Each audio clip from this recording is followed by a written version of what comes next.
Good morning, folks. Ben here. It is Tuesday morning. It's about 6:30. I am up, but my kids are still in bed. But I wanted to check in with everybody quickly and just share my thoughts on the search for a new superintendent for the San Juan Unified School District.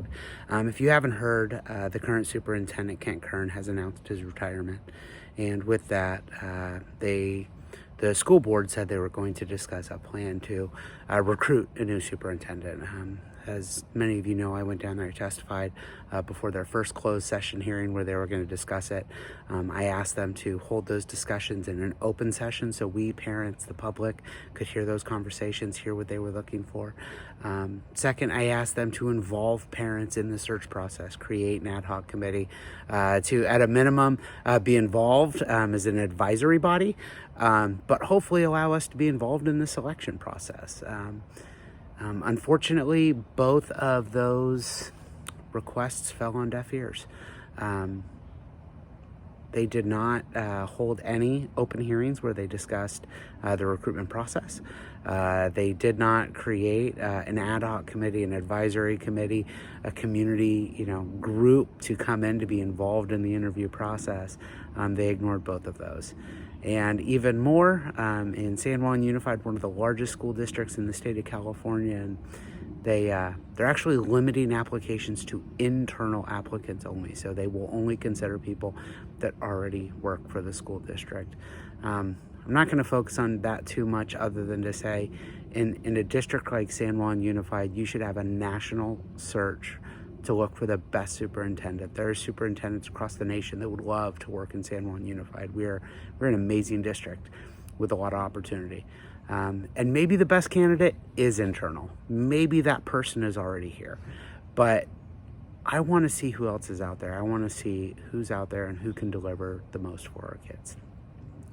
So once again, I was disappointed. We were not brought meaningfully into the public. They didn't even have an open discussion at a board meeting where they discussed it.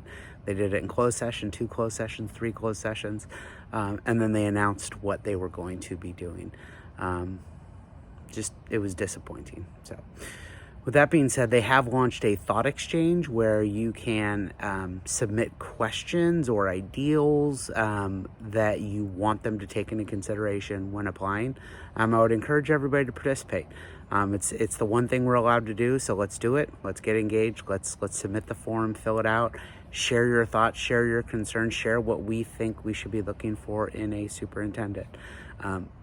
I can tell you that if elected to the school board, and this is why we need parents on the school board, I am committed to open and transparent conversations. One of the most important conversations, one of the most important roles of a school board are the budget and hiring the superintendent, right? That's their one employee.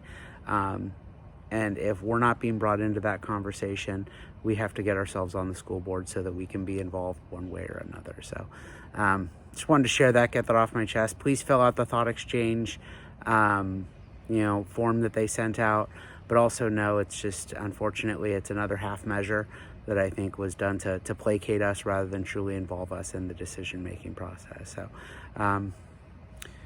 let's do what we can do. But and in the meantime, let's also look towards November and seeing what we can do to get more parents onto the school board. Thanks all. Have a great day.